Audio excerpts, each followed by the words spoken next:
السلام علیکم، world news کے ساتھ میں ہوں مویز حکم۔ خبر شامل کرتے ہیں پنجاب سے۔ محمد عثمان صلیحیہ کی رپورٹ کے مطابق گورنر پنجاب سردار سلیم احمد خان کا لاہور بھٹو زرداری کی سالگرہ کی لاہور میں تقریب سے خطاب۔ لاہور کی پیپلز پارٹی کی جیلوں نے گورنر پنجاب کا بھرپور استقبال کیا۔ پیپلز پارٹی کا پرچم بلند رہے گا۔ پیپلز پارٹی کمزور طبقے اور مظلوموں کے ساتھ کی پارٹی ہے۔ ذوالفقار علی بھٹو پھانسی کے پھندے پر غریب کے لیے جھوم گئے۔ ذوالفقار علی بھٹو نے دولت جاگیرداروں سے چھین کر غریبوں کو دی۔ آصف علی زرداری اور بلاول بھٹو زرداری سے بڑا لیڈر پاکستان میں کوئی نہیں۔ آصف علی زرداری نے اپنے اختیارات پارلیمنٹ کو دیے۔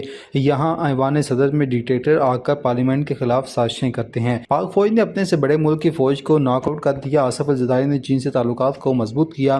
چین نے وہ بھی دفاعی سامان دیا جو ہم خود کفیل ہو گئے ہیں۔ بلاول بھٹو زرداری پاکستان کے حقیقی لیڈر ہیں۔ بلاول نے مودی کو گجرات کا قصائی قرار دیا۔ بھارت کے ساتھ جنگ کے دوران بلاول بھٹو زرداری نے پاکستان کا مقدمہ عالمی میڈیا پر لڑا۔ پیپلز پارٹی نے تنخواہوں میں 150% اضافہ کیا۔ پیپلز پارٹی مزدوروں کو بجائے بیوروکریٹ کو نکال کر بچت کرتی رہی۔ پیپلز پارٹی نے کارکنوں کو عزت دی۔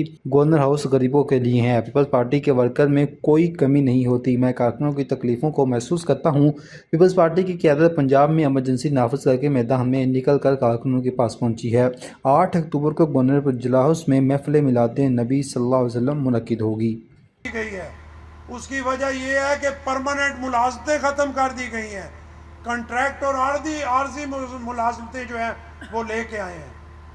پیپلز پارٹی یہ کہتی ہے کہ غریب 100 مزدور کو نکالنے سے بہتر ہے کسی ایک بڑے 21 اور 22 گریڈ کے افسر کو نکالو۔ ایک 22 گریڈ کے افسر کو نکالو گے تمہیں 30 لاکھ مہینے کی بچت ہوگی، اور 100 غریب مزدور کو نکالو گے تمہیں 20 لاکھ کی بچت ہوگی۔ لیکن پیپلز پارٹی اور باقی جماعتوں میں فرق یہ ہے کہ پیپلز پارٹی مزدور غریب کے چولہے کا خیال رکھتی ہے، اور غریبوں کے چولہے پیپلز پارٹی کی وجہ سے جلتے ہیں۔